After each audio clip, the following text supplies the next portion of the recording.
और ऊपर तो लिखा था कि उसके आगे, उस पॉइंट के आगे वीडियोग्राफी अलाउड नहीं है, बट बना रहे लोग तो हम भी बना लेते हैं। और पूरा ये गार्डन वाला एरिया है।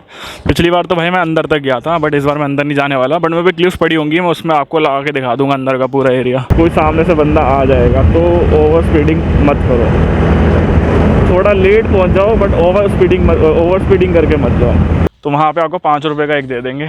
तो अगर आप ऊपर जाने वाले हो मेन, जहाँ ताजमहल का स्ट्रक्चर बना पड़ा है, क्योंकि जो नीचे गार्डन एरिया का टिकट 60 रुपये का होता है और जो अंदर मेन होता है वो 200 रुपये की अलग से टिकट लेनी पड़ती है। तो वहाँ जाओगे तभी आपको शू कवर लेने की ज़रूरत है।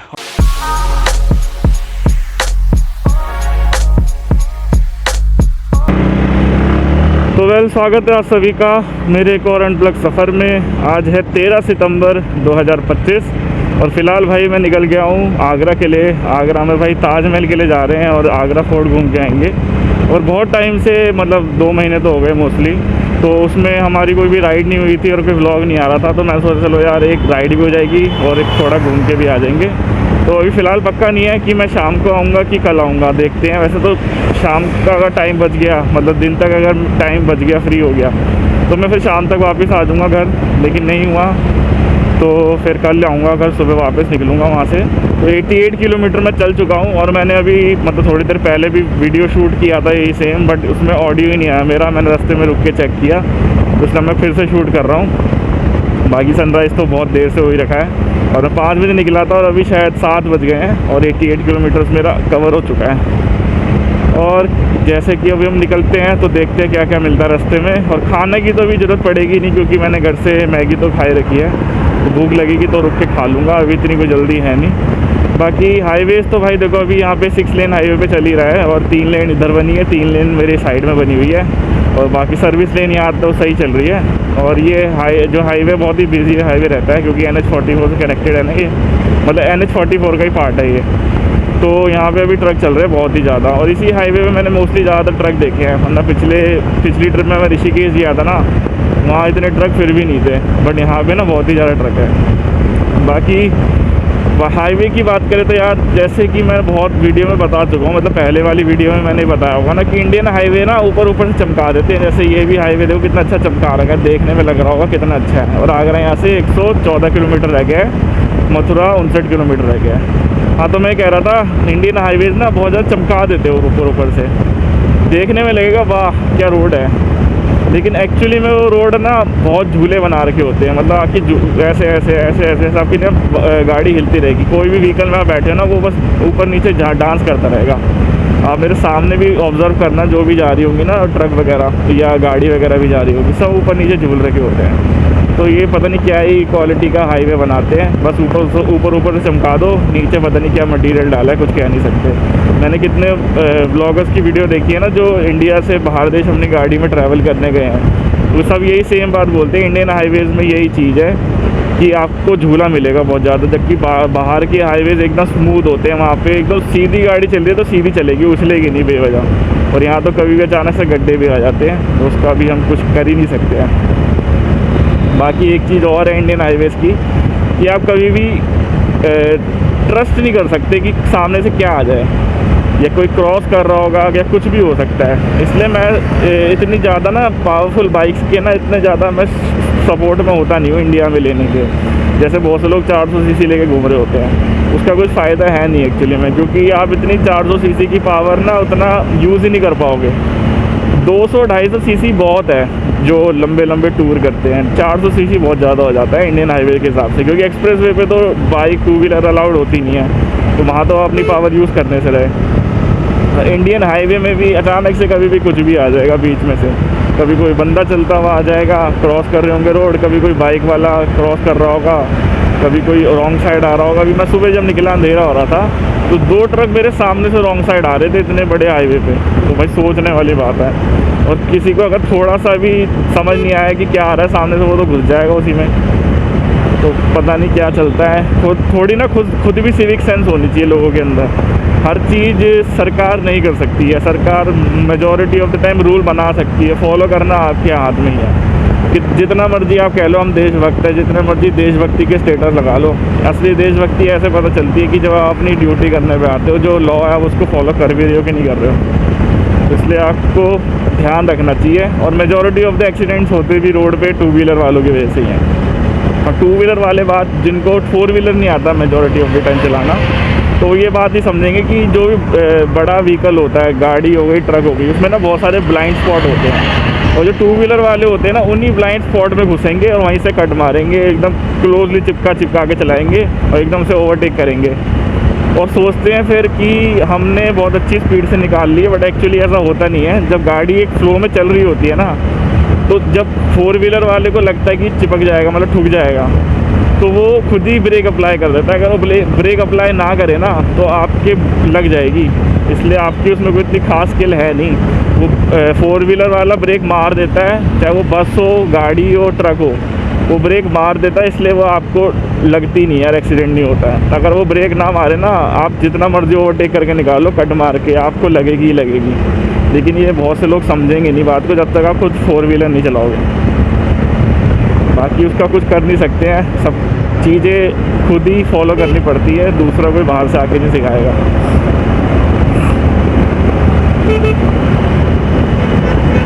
चलो भाई, फ़िलहाल अभी हमें शायद 2 घंटे और लगेंगे पहुंचने में, और बीच में मथुरा भी आएगा। फ़िलहाल अभी मेरा मथुरा जाने का तो कोई ऐसा प्लान है नहीं। बाकी अगर आपको कभी आगे मथुरा का भी व्लॉग अच्छे से और देखना होगा, क्योंकि मैंने एक व्लॉग डाला था, उसमें खाली मैंने प्रेम मंदिर ही दिखाया था, वो भी ढंग से शायद नहीं दिखाया था मैंने।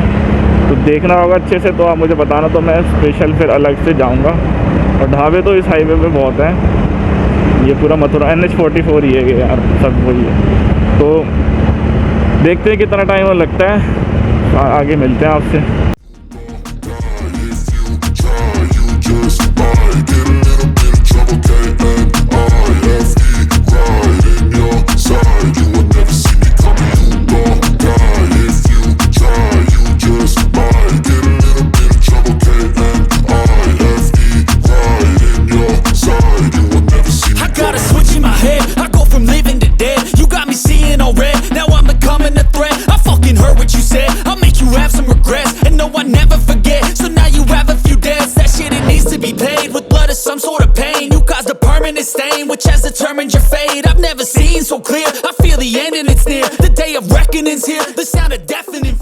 हमारा दूसरा टोल टैक्स आ गया है। हमें तो टोल नहीं देना है, बट पिछला टोल टैक्स मेरे ख्याल से हो गए 30-40 किलोमीटर तो हो गए होंगे तब आया था। और 94 किलोमीटर तो मैं घर से अभी तक कवर कर ही चुका हूँ।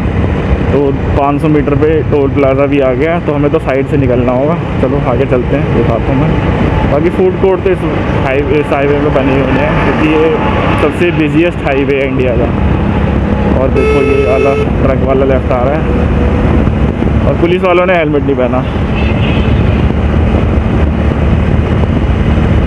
सामने दिख रहा है टोल गेट एट 500 मीटर्स। चलो भाई, सूरज देवता थोड़े बादलों के पीछे चले गए। वेल, फ़िलहाल अभी इतनी गर्मी लग नहीं रही है, 10 बजे के बाद लगती है गर्मी। अभी तो चाहे जितना मर्जी धूप निकल जाए, उससे इतना फ़र्क पड़ेगा नहीं, क्योंकि धूप अभी लगेगी नहीं। अभी ठंडा हो रहा है मौसम, पसीने भी नहीं आ रहे, तो इससे सितंबर का मौसम ना बढ़िया रहता है घूमने के लिए। जब बारिशें भी ख़त्म हो जाती है, उमस भी ख़त्म हो जाती है, तब घूमो आराम से, कोई दिक्कत ही नहीं है। और ये मशाल लेके क्यों दौड़ रहे हैं भाई साहब, पता नहीं। असली पप्पू ढाबा आगे है, बट फ़िलहाल तो भाई भूख है नहीं। और हमारे सामने जा रहे हैं खतरों के खिलाड़ी, वो भी मेन हाईवे पे। अगर थोड़ा बैलेंस बिगड़ा तो सीधा मौत के मुंह में। आगरा है भाई 104 किलोमीटर, ग्वालियर है 215, और मथुरा है 50 किलोमीटर। अब मेरी बाइक यार आराम से, देखो सामने से बंदा काट रहा है, और ये ठुक जाएगा ना, फिर मैं तो गिरूंगा, ये भी गिरेगा, मेरा भी नुकसान है। मेरा तो भाई, मेरी गलती तो क्या ही है। इस हाईवे पे 80 की स्पीड लिमिट है, मैं तो फिर भी 70 चला रहा हूँ। हाँ, तो मैं कह रहा था भाई, मेरी बाइक में पावर तो है, मैं 90 भी चला सकता हूँ, मैं 100 भी चला सकता हूँ, बट रोड्स भी तो वैसी हो कि मैं उतना ट्रस्ट कर सकूँ। मेरे को तो इतना ट्रस्ट नहीं आता भाई, क्योंकि अपनी सेफ्टी अपने हाथ में है। फालतू में रिस्क लेके खुद भी मरने का कोई फ़ायदा है नहीं। इसलिए अगर तुम्हें कॉन्फिडेंस नहीं आ रहा है ना कि कोई सामने से बंदा आ जाएगा, तो ओवर स्पीडिंग मत करो। थोड़ा लेट पहुंच जाओ, बट ओवर स्पीडिंग करके मत जाओ। बाकी ये वाला रोड ज़्यादा अच्छा होता है, जो मैंने अपनी फिर से बहुत पुरानी पहले की वीडियो में बताया है कि साइड में एकदम ग्रीनरी है और मेरे साइड में तो ट्रैक भी है, रेलवे ट्रैक भी चल रहा है साइड में। ट्रेन जा रही होती तो मज़ा आता, ट्रेन और हम खुद रेस लगाते, देखते कौन ज़्यादा तेज़ चल रहा है। वैसे तो 80 की स्पीड में चल रही होती है majority of the time train. A few moments later. तो भाई फ़िलहाल अभी मैंने ब्रेक लिया है और ढाबे पे रुका हूँ मैं, चौहान फैमिली ढाबा, और पता नहीं गांव का नाम अभी मेरे को ध्यान नहीं आ रहा, पढ़ा था मैंने। फ़िलहाल बाइक मैंने यहाँ लगा दी है और रुका हूँ मैं कुछ इस तरीके की जगह पे। और अभी यहाँ से 48 किलोमीटर्स बचा है, जो ताजमहल बचा है। तो मैं अंदर पहुँच के सीधा सोच रहा हूँ दिखाऊँगा, अब बाकी रास्ता दिखा के कुछ फ़ायदा है नहीं, इसलिए देखते हैं। बाकी यहाँ पे NH-44 पे अभी हम कंटिन्यू कर ही रहे हैं और अभी मुझे एवरेज ही ढाबा मिला, इतना कुछ खास ढाबा मिला नहीं है। मैं सोचा अब ज़्यादा पहुँच के फिर टाइम वेस्ट हो जाएगा अच्छा ढूंढने में, इससे हम निकले जा रहे हैं। तो अब मैं सीधा सोच रहा हूँ वहीं पहुँच के दिखाऊँगा, क्या कहते हैं उसको, ताजमहल पहुँच के दिखाऊँगा जब सीधा अंदर पार्किंग में एंटर करूँगा, क्योंकि बार बार ना ज़्यादा हाईवे दिखा के भी ना लोग बोर हो जाते हैं। तो इसलिए मैंने पराठा लिया है, वही खा के निकलूँगा और सीधा फिर ताजमहल पहुँच के दिखाऊँगा। तो भाई आ गया हमारा पराठा, अब इसे खा के निकलेंगे। चाय पराठा आ गया है। वैसे तो सुबह मैंने मैगी खा रखी थी, बट फिर भी अभी मैं सोचा चलो खा ही लेते हैं, और इसको खा के निकलता हूँ मैं। A few moments later. तो भाई फ़िलहाल पहुँच चुका हूँ मैं ताजमहल, मतलब एंट्री कर लिया मेरे लिए तो मैंने। अब अंदर यहाँ से एंट्री लेंगे और फिर दिखाता हूँ मैं। और पार्किंग मैंने इधर लगा दी, इधर भी पार्किंग 25 रुपये लिया बाइक के। ये देखते हैं और आगे क्या क्या होता है। बाकी अभी मैं लॉकर में बैग रखाऊंगा, क्योंकि अंदर बैग ले जाने नहीं देते ना, इसलिए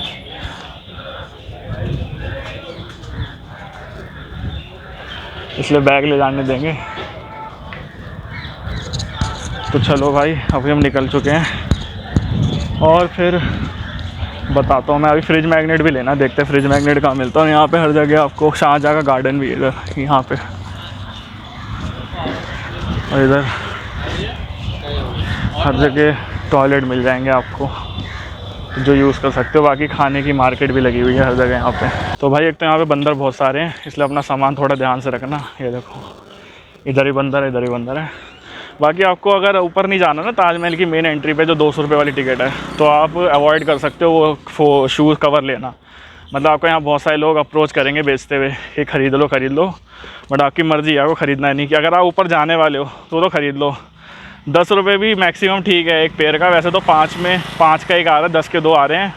पार्किंग से लोगे तो वो 20 के 2 देंगे, मतलब 10 रुपये का एक देंगे। और थोड़ा आगे आके लोगे इस एरिया से, जहाँ अंदर एंट्री करने के लिए होता है, जहाँ टिकट आगे मिलेगी, तो वहाँ पे आपको 5 रुपये का एक दे देंगे।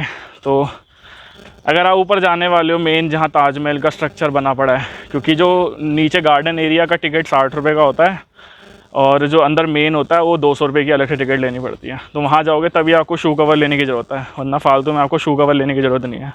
तो वो आप देख सकते हो पहले। तो भाई ये लॉकर रूम है, पूरा एरिया देख सकते हो। यहाँ अपना सारा जो भी सामान है ना वो यहीं लगा रख सकते हो और आपको एक टोकन मिल जाएगा। और मेरे ख्याल से 20 रुपये की पर्ची है, तो फ़ीस जो इसकी 20 रुपये लगती है लॉकर रूम की, 20 या 40 रुपये कुछ ऐसी है। तो अंदर आप अपना बड़ा बैग नहीं ले जा सकते हो, बहुत ही लिमिटेड चीज़ें ले जा सकते हो। इसलिए मैं बोलूँगा सिर्फ पानी की बॉटल और मोबाइल फ़ोन और चाबी वगैरह ले जाना, जो बहुत कीमती चीज़ें होंगी। बाकी चीज़ें वो आप यहाँ लॉकर रूम में जमा कराओ बैग के साथ। तो भाई लॉकर रूम इधर भी है साइड में, और पीछे भी थे, जो मैंने आपको ये पिछली वाली क्लिप में दिखाया था। अरे मैं तो सीधा ऑनलाइन बुक करूँगा, क्योंकि यहाँ पे लाइन ना बहुत लंबी लगी होगी, और ऐसे ही सेकंड सैटरडे का दिन है तो छुट्टी भी हो रही होगी। तो देखते हैं। बाकी धूप तो हो रही है बहुत तेज़, तो गर्मी भी लगी रही है अच्छी खासी। अभी थोड़ा आगे जाके पानी भरना है, तो पानी भर के देखते हैं। और वहाँ पे QR लगे होंगे वैसे, क्या कहते हैं, वैसे तो साइट पे जाके बुक कर सकते हैं, और वहाँ QR लगे होते हैं, उसको स्कैन भी बुक हो जाता है। तो 60 या 70 रुपये की मेरे ख्याल से पर बंदा टिकट होती है। और जो मेन मॉन्यूमेंट है अंदर की तरफ जाने के लिए, ताजमहल के मेन मॉन्यूमेंट के अंदर जाने के लिए, उसकी 200 रुपये की टिकट होती है। तो वहाँ तो मैं नहीं जाऊँगा, क्योंकि मैं गया हुआ हूँ। और सामने देखो एक QR लगा हुआ है टिकट बुक करने के लिए।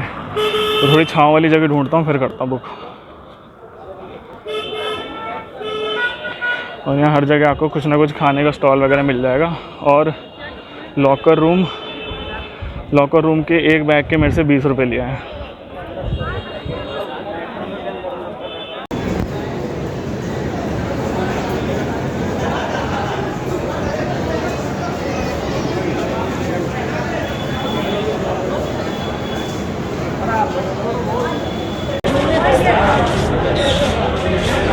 चलो भाई अंदर तो पहुंच गए और वहाँ से एंट्री होगी, पूरा सिक्योरिटी चेक वगैरह था वो हो गया। मैंने तो ऑनलाइन बुक करी थी तो वो QR कोड से ही स्कैन हो गई थी टिकट। बाकी अब यहाँ से एंट्री हो गई है। बंदरों से सावधान, क्योंकि यहाँ पे बंदर बहुत है, मैंने पहले ही बताया था।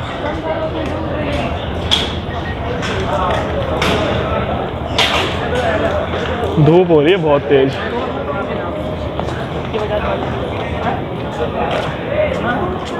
मैं तो दूसरी बार आ रहा हूँ, इससे तो मेरे को तो पता ही है। इस बार मैं सिर्फ व्लॉग शूट करने आया था और थोड़ा राइड हो जाएगी इसलिए, बट मैंने एक्सपेक्ट नहीं किया था इतनी भीड़ होगी इस टाइम भी। वैसे सेकंड सैटरडे भीड़ होनी बात है, हो सकती है, तो ठीक है, भीड़ तो है ही। कल होगी बहुत ज़्यादा भीड़, कल संडे है क्योंकि।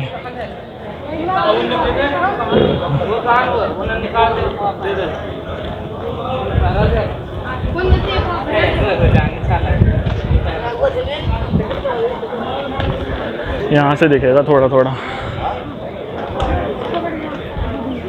पेड़ की वजह से नहीं देखो दिख रहा है ना, थोड़ा सा दिख रहा है पीछे की साइड। तो भाई एक सामने से इसका एंट्री यहाँ से भी होती है और एक यहाँ से, जहाँ से मैं इस साइड से आया हूँ, यहाँ से भी एंट्री होती है। और ये रहा इसका मेन, जो इसके सामने से अच्छा व्यू आता है ना, ये वाला जो दरवाज़ा है, इसको बुलंद पता नहीं कौन सा दरवाज़ा कहता है, भी लिखा होगा तो बताऊँगा। बाकी इसके पीछे यहाँ ये बना रखा है और गार्डन बहुत अच्छे से मेंटेन्ड है, एकदम प्रॉपरली ग्रास की कटिंग हो रखी है। इस वाली साइड से इस बार आ रहा हूँ मैं। इस बार वो मतलब जो सामने वाली साइड है ना मेरे, उस पिछली बार भी वहाँ से नहीं आया था मैं, अभी जहाँ से आया ना वहीं से आया था, और इस बार भी मैं वहीं से ही आया हूँ जहाँ से मैं पहले आया था। देखो भाई आ गया मैं इसकी पूरी एंट्री गेट पे। इधर से देखो कितना ह्यूज है, सामने इसका मैप भी लगा हुआ है। और जो बहुत सारी रील्स वायरल होती है ना, वो इसी एंगल से होती है, जहाँ पे एंट्री करते हुए अलग ही वीडियो आती है। तो ये बार बार रह जाता है। ये देखो ये रहा मैप इसका, तो ये इसका वो रह जाता है, जो पीछे से कोई शूट करे ना इसको, तब बड़ा अच्छा व्यू आता है। ये देखो अब ऐसे रील चलती है ना, एकदम ब्राइट से लो में करते हैं तो बड़ा अच्छा व्यू आता है। देखो साइड में पूरा अच्छा आर्किटेक्चर बना रखा है, इस तरह से ही है। अभी आगे जो जो लिखा होगा वो बताऊंगा मैं साथ साथ पढ़ के। अब देखो मैं फोकस करता हूँ इसको, देखो बस धूप उस साइड है, हाँ अब आ रहा है क्लियर। और यहीं से फ़ोटो ली जाती है सबसे बार बार।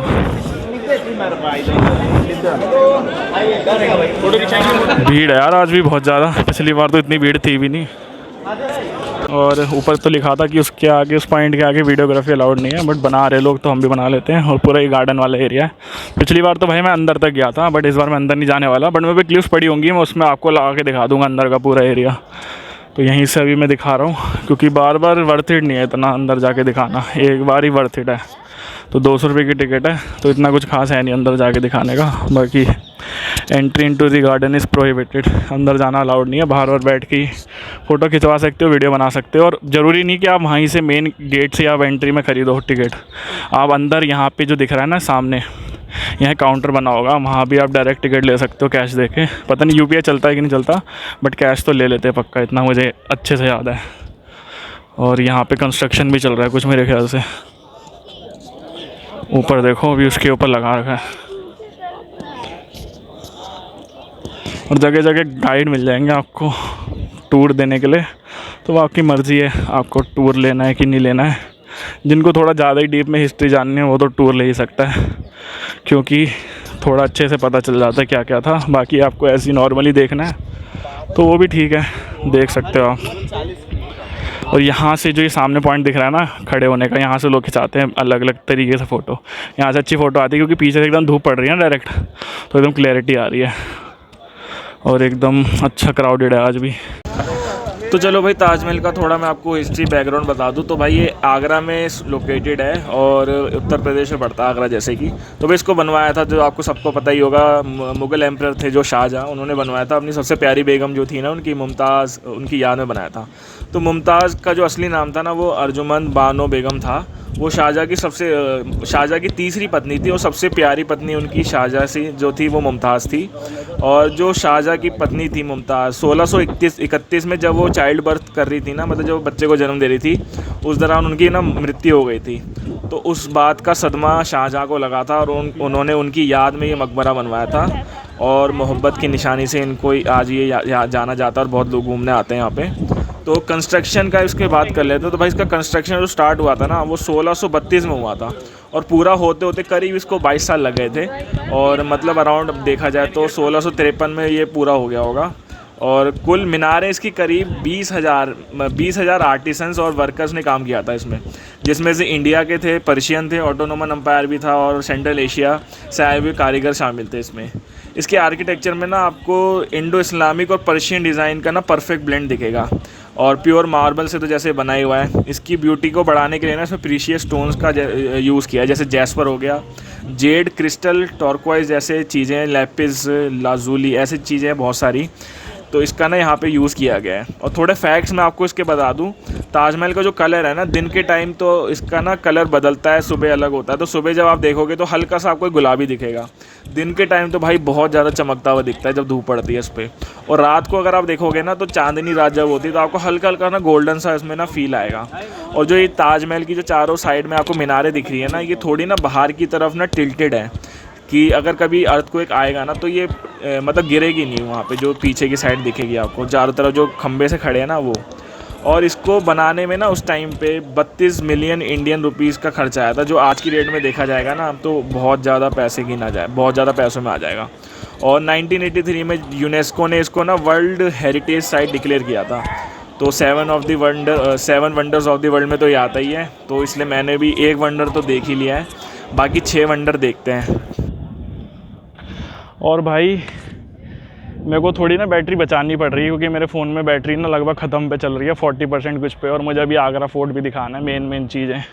तो वही दिक्कत है, मेरे को देखना पड़ेगा। थोड़ी देर बाइक से चार्ज करूँगा या कैसे चार्ज करूँगा, क्योंकि बैटरी मेरी लगभग ख़त्म पे ही चल रही है। और जब 40% हो जाती है ना उसके बाद तो और जल्दी ड्रेन होती है बैटरी।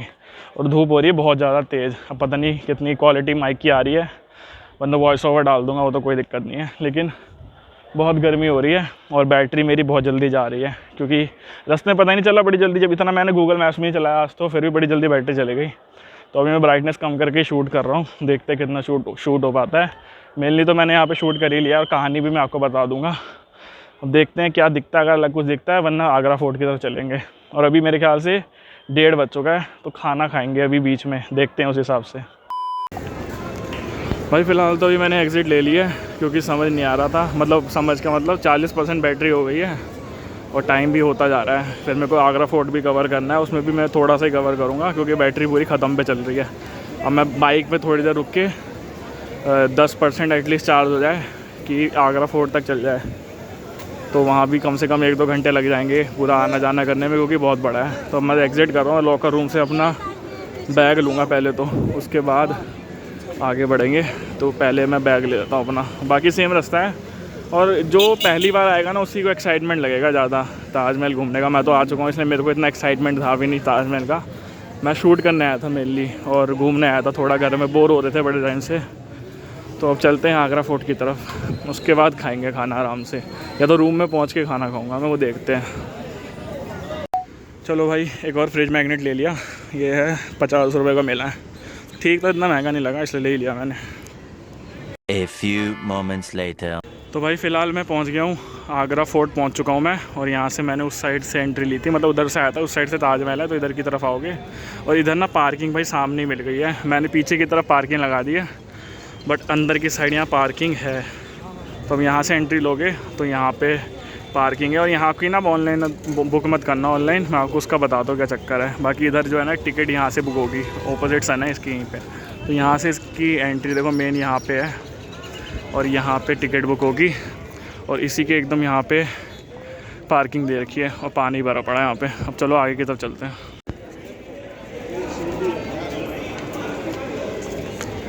तो भाई पीछे की साइड से एंट्री ले ली, और एंट्री गेट पे बड़ा विचित्र सा बोर्ड लगा था जो था कि बुक्स लाना भी अलाउड नहीं है। बाकी अभी टिकट तो चेक करी नहीं है, यहाँ पे शायद टिकट चेक करेंगे, वहाँ पे सिक्योरिटी चेक था बस।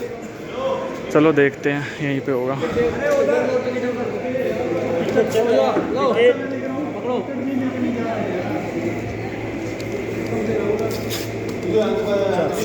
दे सकते हो। तो भाई यहाँ पे एंट्री हो रही है, और थोड़ा बता दूँ जो मेरे को पता है वीडियोस वगैरह से, तो जो इसका ये सरफेस है ऊपर चढ़ने वाला, ये स्लोप में बना रखा है, और इसमें थोड़ा ऐसे गड्ढे टाइप के कर रखे हैं, जो उस टाइम पे घोड़े वगैरह आते थे उनको ग्रिप बनाने में आसानी होगी। और यहाँ से पूरा ये बना रखा है, और यहाँ पे छोटे छोटे पाइप टाइप के बना रखे हैं, जिसमें जब भी लड़ाई वगैरह लगती थी तो उसमें से गर्म तेल फेंका जाता था या गर्म पानी फेंका जाता था, फिसल जाए जिससे लोग, मतलब जो दुश्मन आ रहा है। और ये पूरा स्लोप बना रखा है, और ये बहुत लंबा दरवाज़ा है सीधा चलते चलते। बाकी टिकट का मैं अभी बताता हूँ क्या चक्कर है कि ऑनलाइन बुक करके शायद फ़ायदा नहीं है इतना। इसमें से बता रहा था, इसमें से गर्म तेल या पानी फेंका जाता था कि जो दुश्मन आ रहा है वो फिसल जाए, जब लड़ाई होती थी। देखो भाई, खास महल अंगूरी बाग, तो ये है भाई खास महल जो राइट साइड में है। अभी रेनोवेशन चल ही रहा है यहाँ पे, और मेंटेनेंस अभी वहाँ भी चल रहा था, यहाँ भी चल रहा है। खास महल कुछ खास अब तो नहीं लग रहा, उस टाइम पे खास लगता होगा। बाकी जहाँ पे हिस्ट्री लिखी होगी वहाँ मैं थोड़ा पॉज करके दिखा दूँगा कि आप पढ़ सकते हो, जितना मेरे को समझ आ रहा होगा उतना मैं आपको पढ़ के बताऊँगा।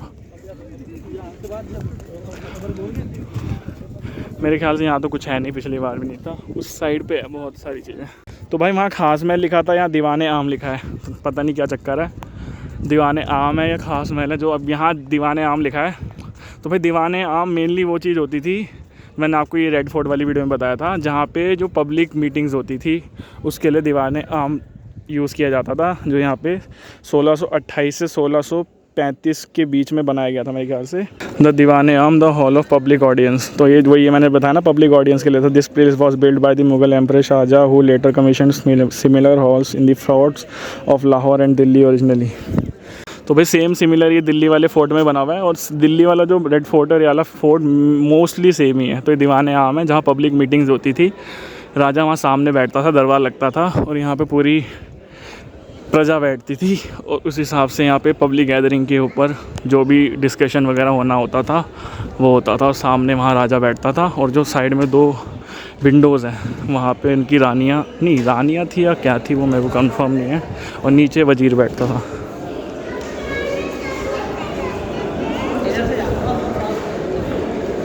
ये देखो, यहाँ पे राजा बैठता था सामने।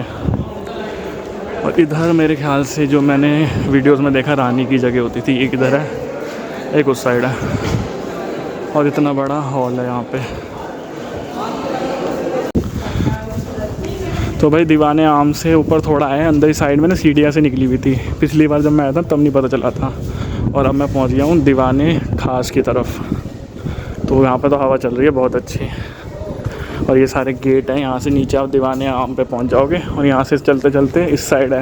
ये पिछली बार मैं ना ऊपर जाने का रास्ता ढूंढ रहा था, बट मुझे मिला नहीं था, इस बार मिल गया।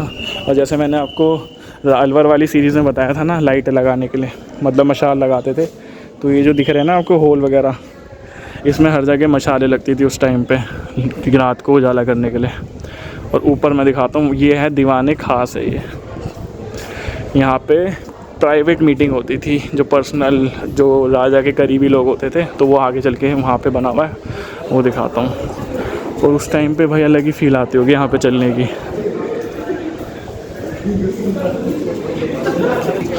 देखो इस साइड पहुँच गया, उस साइड से आया था सामने।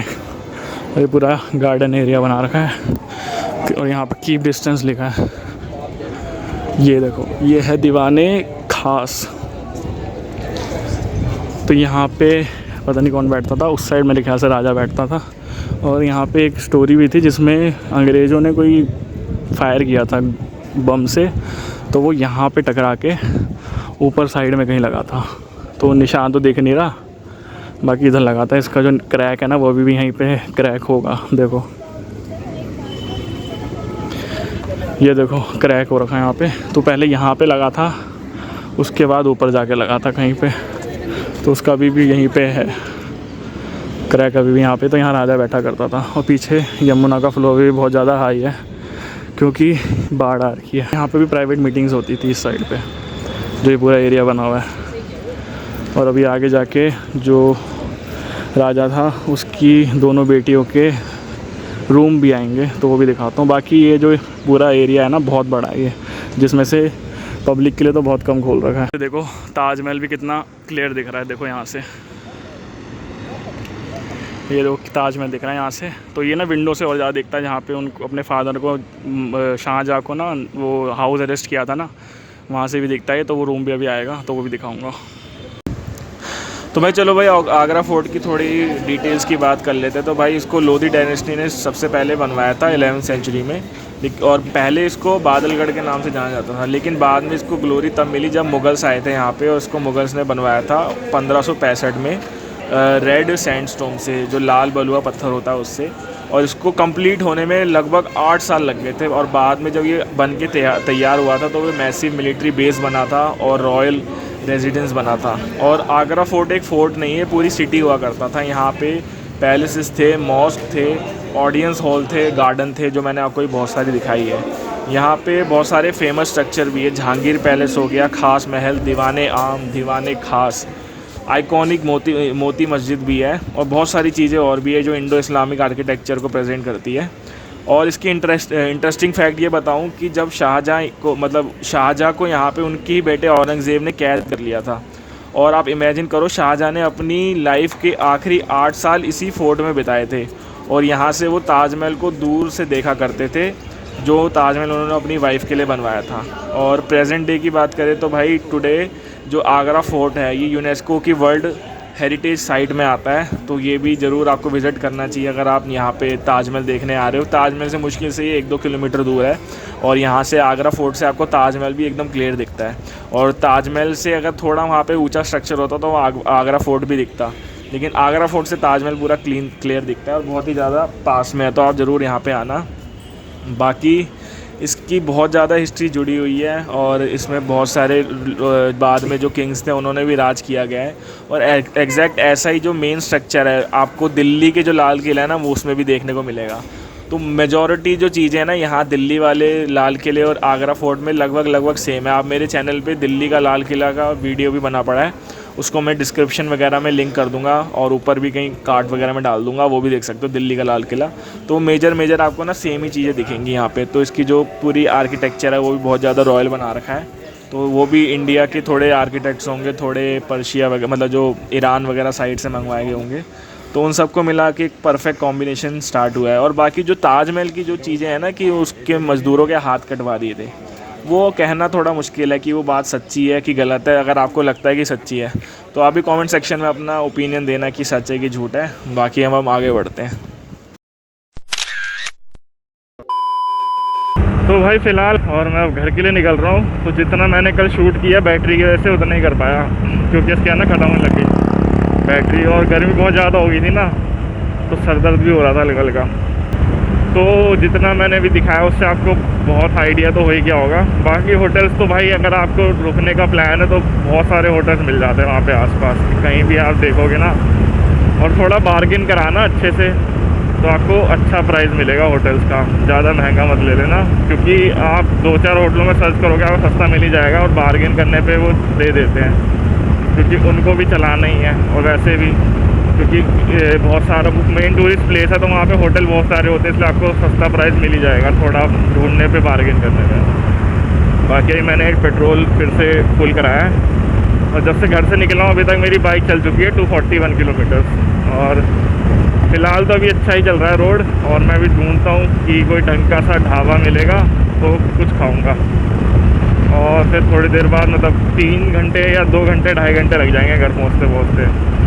तो आप बताना आपको कैसा लग रहा है वीडियो। बाकी ये भी 6 लेन हाईवे चल रहा है फ़िलहाल तो। और अभी मेरे को आगरा से निकले हुए हो गया होगा आधा घंटा तो हो गया है, मैं आगे आ गया हूँ। और सामने बोर्ड भी दिख रहा है मुझे, यहाँ से मथुरा है 30 किलोमीटर, तो मतलब मैं बहुत आगे आ ही गया हूँ। और फरीदाबाद 150 किलोमीटर बचा है, तो फरीदाबाद जैसे ही पहुँच जाएंगे उसके बाद तो घर आ ही जाएगा। 30 किलोमीटर और मथुरा बचा है यहाँ से। बट मथुरा तो नहीं जा रहा मैं, क्योंकि अभी इतना कोई प्लान है नहीं मथुरा जाने का मेरा। वो मथुरा में यार पता है पब्लिक ट्रांसपोर्ट सही रहता है मेरे ख्याल से मथुरा वृंदावन में, कि अगर आप अपने व्हीकल से गए हो ना तो उसको पार्किंग में खड़ी कर दो, वहीं के लोकल ट्रांसपोर्ट से घूमो, क्योंकि वहाँ पे गलियों में आप बड़ा मुश्किल है। और आज हवा चल रही है, पता नहीं विंड ब्लास्ट ना आ रहा हो, तो पता नहीं वॉइस आ भी रही है कि नहीं आ रही है। हाँ तो मैं कह रहा था मथुरा वृंदावन में ना अपनी व्हीकल से जाना थोड़ा सरदर्दी वाला काम है, क्योंकि जब पिछली बार भी गया था तो मैं अपनी बाइक लेके गया था। ये तो फिर भी थोड़ी ज़्यादा लंबी बाइक है, वो तो छोटी बाइक थी, तो उसमें भी दिक्कत हो जाती है चलने में। इसलिए यहाँ से 177 किलोमीटर दिल्ली दिखा रहा है, लेकिन वो पूरा लाल किले का दिखा रहा होगा किलोमीटर, हमें तो पहले ही रुक जाना है। इसलिए यहाँ से मेरे ख्याल से 200 नहीं 160 कुछ बचा होगा हमारा घर। जैसे 150 किलोमीटर फैज़ाबाद दिखा रहा था ना, तो 160-70 हमारा घर बचा होगा। और फिर से हम फ्लाईओवर पर चढ़ ही चुके हैं। लेकिन आज हवा है, आज हवा ज़्यादा है कल के मुकाबले। कल इतनी ज़्यादा हवा थी नहीं, आज हवा ज़्यादा है, तो विंड ब्लास्ट भी मैं भी आ रहा हूँ, क्योंकि दुकान खोल के बहुत सारे लोग बैठे हुए हैं, लेकिन जो नॉलेज है ना वो बहुत ही कम लोगों को है। अरे देखो पहले ही मिडल लेन में था, अब एकदम से राइट में आ गया। मैं सोच रहा था ओवरटेक करूँगा, अब देखते हैं। तो अब मुझे कुछ कराने की ज़रूरत नहीं है, सीधा घर पहुँच जाऊँगा मैं इतने में। पूरी ट्रिप पे मेरे को 1000 रुपये का फ्यूल लग गया, जो कि ठीक है, क्योंकि पब्लिक ट्रांसपोर्ट से अगर मैं आता तो मेरे को ट्रेन की टिकट पड़ती स्लीपर की 270 या 250 की पड़नी थी, और फिर मैं यहाँ आके ऑटो लेता तो वही एक तरीके से 1000 रुपये की बात बन जाती है। तो 1000 रुपये, इससे अच्छा मैं अपने खुद ही के व्हीकल पे आ गया हूँ कि जहाँ मर्ज़ी रोक ली, जहाँ मर्ज़ी खाना खाने के लिए रुक गए।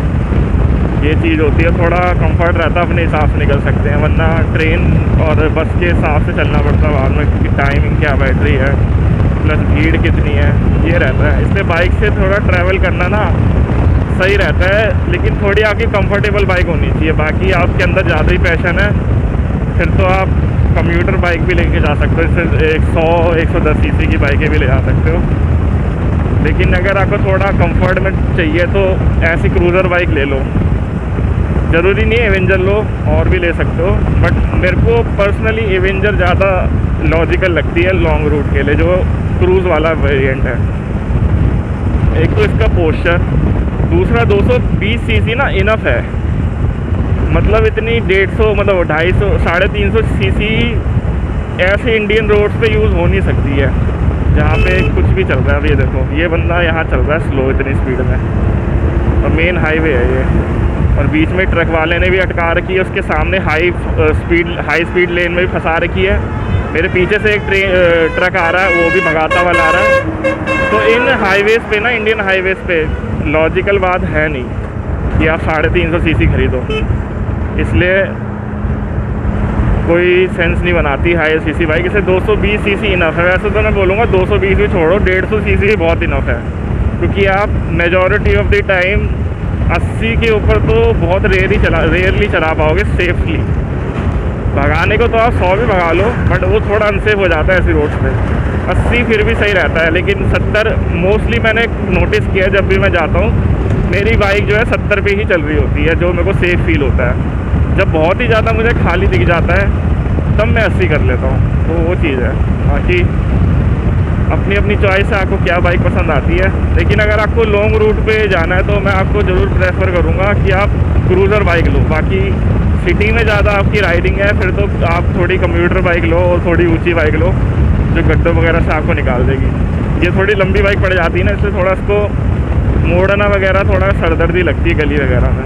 बाकी कोई और दिक्कत तो है नहीं इसमें। और माइलेज भी मुझे पता नहीं, मैंने हाईवे का माइलेज तो अभी तक कैलकुलेट किया नहीं है, तो हाईवे का मैं मान रहा हूँ 45 या 46 कुछ होगा, बट जो मैंने सिटी में चलाई है तो वो मुझे अराउंड 42-43 का माइलेज मिल ही रहा है अभी। बाकियों को पता नहीं कम ज़्यादा मिलता है कि नहीं मिलता है, बट मुझे इतना मिल रहा है। अभी अंकल जी देखो हाईवे पे बिना हेलमेट के जा रहे हैं, सब पीछे ट्रिपलिंग कर रहे थे हाईवे पे। ऐसे ही तो होते हैं। मैंने क्या बोला था अभी स्टार्टिंग में जब मैं आ रहा था, majority of the accidents bikers की वजह से होते हैं रोड पे। ये देखो ये दो भी जा रहे हैं बिना हेलमेट के, क्या करें। चलो खैर छोड़ो।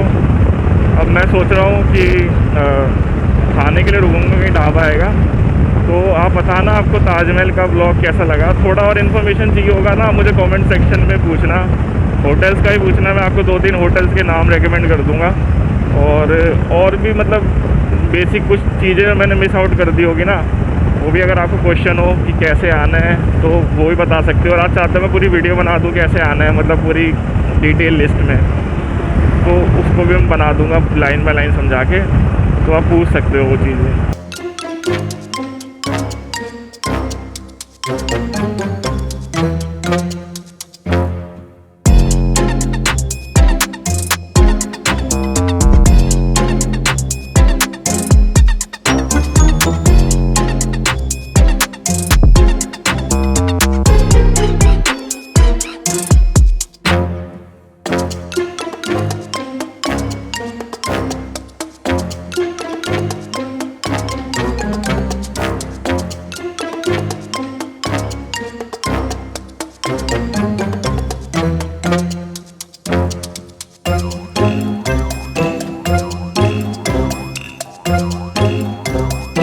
हाँ, तो मैं कह रहा था कि जैसे ताजमहल की तो आप ऑनलाइन बुक कर लो, उसमें दिक्कत नहीं होती। लेकिन आगरा फोर्ट की टिकट में एक उन्होंने एक्स्ट्रा ना 10 रुपये का टोल वाला कुछ सिस्टम लगा रखा है, जो आपको काउंटर से ही मिलता है। ऑनलाइन मुझे कहीं दिखा नहीं वो सिस्टम कि कहीं टोल वगैरह का 10 रुपये का पर्ची मिल रहा हो ऑनलाइन। ऑफलाइन तो वहीं मिलता है, इसलिए मैंने ऑनलाइन आगरा फोर्ट की जो टिकट है ना वो बुक नहीं करी थी। तो आगरा फोर्ट की टिकट आपको मेरे ख्याल से ना काउंटर से ही लेनी पड़ेगी, क्योंकि वो 10 रुपये का कोई टोल वाला चक्कर जो है, पता नहीं क्या है, आगरा डेवलपमेंट अथॉरिटी का कुछ है, 10 रुपये की पर्ची सी है। तो टोटल आपको 50 रुपये की एक टिकट पड़ेगी। 40 रुपये की तो आगरा फोर्ट की टिकट है और 10 रुपये उसकी एक्स्ट्रा है, जो वो टोल वाली पर्ची कुछ होती है। तो वो देख लेना एक चीज़। इसलिए मैं आपको बोलूँगा कि अगर आपको वैसे मिल जाता है ऑनलाइन वगैरह सर्च करके, वो टोल वाली भी ऑनलाइन है, तो आप कर सकते हो। अगर मुझे मिलेगा तो मैं आपको बता दूँगा। लेकिन वैसे अगर आपको नहीं समझ आता ना, तो आप ऑनलाइन मत बुक करना आगरा फोर्ट की टिकट, आप काउंटर से ही ले लेना। वहीं साइड में राइट साइड पे ना, जैसे आप जा रहे होते हैं ना, राइट साइड पे आपको काउंटर मिल जाएगा टिकट लेने का। तो 40 रुपये की टिकट की है और 10 रुपये उसमें टोल वाला मिल के ना 50 रुपये की टिकट हो जाती है। तो इसलिए ख़त्म करता हूँ मैं आज का वीडियो यहीं पे। आई होप आपको वीडियो अच्छा लगा होगा। पसंद आया तो सब्सक्राइब ज़रूर कर लेना चैनल को, आगे ऐसी और वीडियोस भी आती रहेंगी। तो मिलते हैं किसी और नेक्स्ट जर्नी में, तब तक के लिए at the last always remember, dare to live the life you always wanted. Bye bye.